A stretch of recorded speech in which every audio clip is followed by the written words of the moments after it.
स्वर्णपुर में मौजूद railway station के बगल में निर्मला उसके बेटे विक्रम के साथ एक छोटे घर में रहती थी।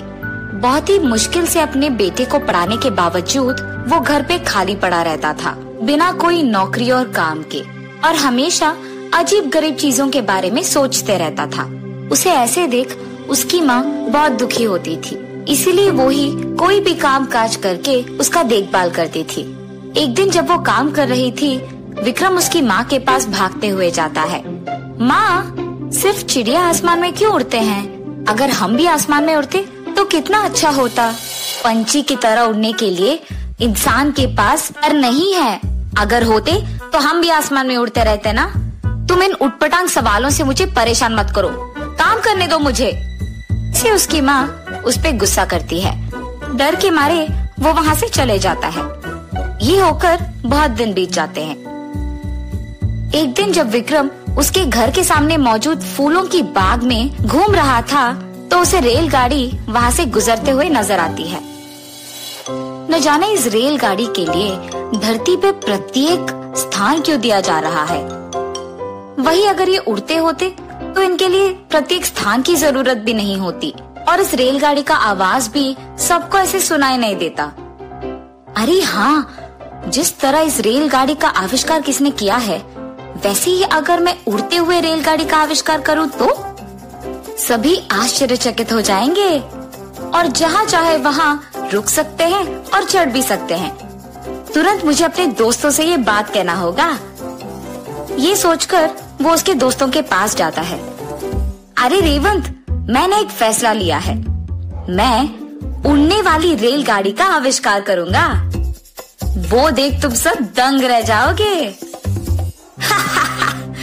खाली पड़े हो घर पे तुम, और तुम उड़ते हुए रेलगाड़ी का आविष्कार करोगे।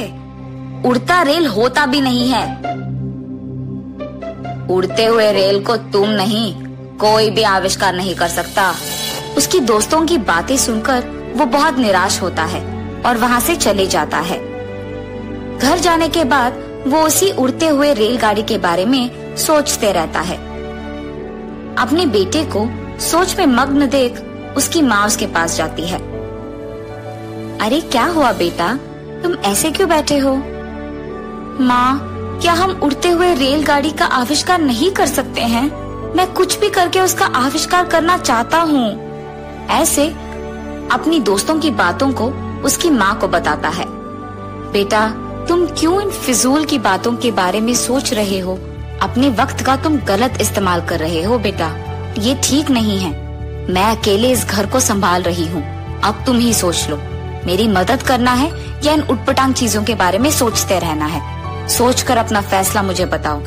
ये कहकर वो गुस्से में वहाँ से चले जाती है। क्यों मेरी माँ भी मेरे दोस्तों की जैसे ही बात कर रही है? कोई मुझे आखिरकार क्यों नहीं समझ रहा है? क्या एक उड़ते हुए रेलगाड़ी का आविष्कार करना इतना नामुमकिन है? अपने आप में ऐसे सोचते हुए और दुखी होकर विक्रम चलते जाता है, इतना दूर कि उसे पता भी नहीं चलता है कि वो कितना दूर आ गया। उसे कोई मनुष्य नहीं दिखता है। तब उसे उसके सामने एक बड़ा सा तालाब दिखता है। हाँ, इतना बड़ा तालाब यहाँ कैसे? मैंने तो अब तक इसे नहीं देखा। शायद मैं सोचते हुए ऐसे अनजाने में यहाँ तक आ गया। यहाँ तो कोई दिख भी नहीं रहा है। चलो अनजाने में ही सही, इतना सुंदर प्रदेश तो देख पाया हूँ।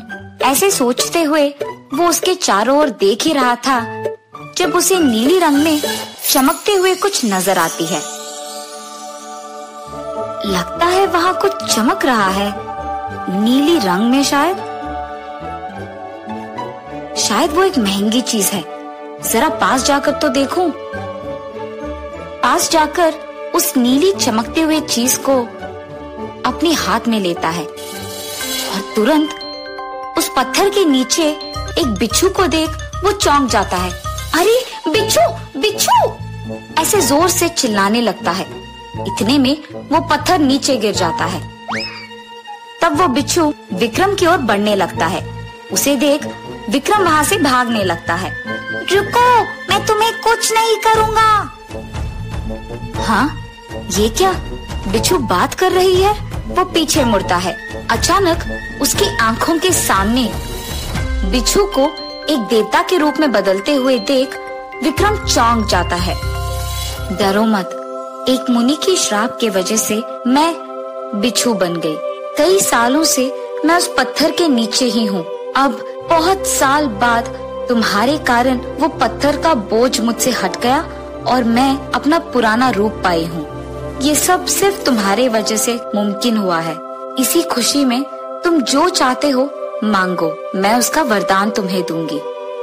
मुझे उड़ता हुआ रेलगाड़ी चाहिए, क्योंकि सब मुझसे कह रहे हैं कि मैं उसका आविष्कार नहीं कर पाऊंगा।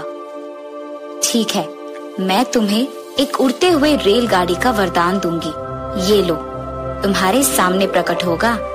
इस रेल में बैठने के बाद तुम अगर कहीं जाना चाहते हो तो बस अपने मन में उसको मांगो और ये रेल तुम्हें वहाँ ले जाएगी। ये कहके और उसके सामने एक उड़ते हुए रेलगाड़ी को प्रकट करके वो देवता वहाँ से गायब हो जाती है। अरे, इस उड़ते हुए रेलगाड़ी को देख मुझे बहुत खुशी हो रही है। तुरंत मुझे इसे चढ़ना होगा। ये सोचकर वो तुरंत उस रेलगाड़ी में बैठता है। उस देवता के बातों के अनुसार ही जो जगह वो अपने मन में सोचता है वो रेलगाड़ी उसे वही ले जाती थी। ऐसे वो वहाँ मौजूद सारे सुंदर प्रदेशों को देखते रहता है और वो आश्चर्यचकित होता है। ये मुझे अब इसमें माँ के पास जाना है। ऐसे सोचते ही उड़ता हुआ रेलगाड़ी उसे उड़ते हुए उसके घर पहुँचाती है, उसके माँ के पास। सुपर रेल, सुपर रेल, ऐसे कहते हुए गांव में सभी उसके पास जाते हैं। उस रेल को उसके घर के सामने रुकते हुए देख निर्मला चौंक जाती है। तब विक्रम वहाँ से निकलकर कहता है, माँ, ये देखो उड़ता हुआ रेलगाड़ी। आपने कहा था कि इसका आविष्कार मैं नहीं कर पाऊंगा ना, पर ये देखो मुझे मिल गई है। चलो माँ, आप भी मेरे साथ रेलगाड़ी में बैठो।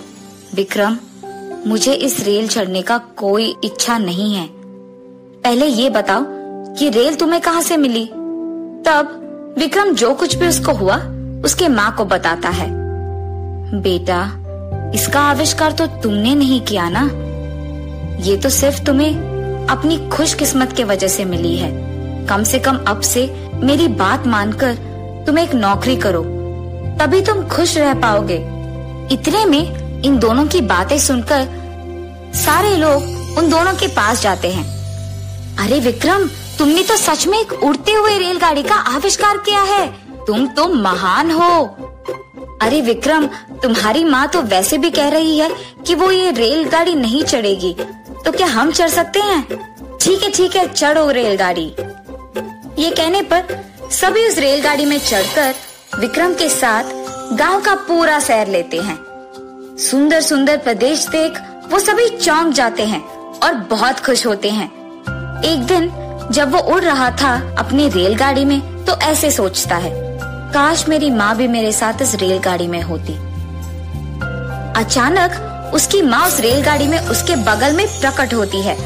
उसे देख विक्रम चौंक जाता है। अरे माँ, तुम इस गाड़ी में कैसे आए? मुझे भी नहीं पता विक्रम, पर दिखने में ही नहीं, ये रेलगाड़ी तो अंदर से भी बहुत अच्छा है। चलो एक बार सैर करते हैं। इतने में विक्रम की माँ रेलगाड़ी को अंदर से भी जांचने लगती है। जब वो वहाँ के शीशे में अपने आप को देखती है तो अचानक उनके कपड़े नए में बदल जाते हैं और उनपे जेवर भी प्रकट हो जाते हैं। उन्हें देख वो अपने बेटे को बुलाती है। अरे विक्रम, ये तो कोई जादुई रेलगाड़ी रखता है।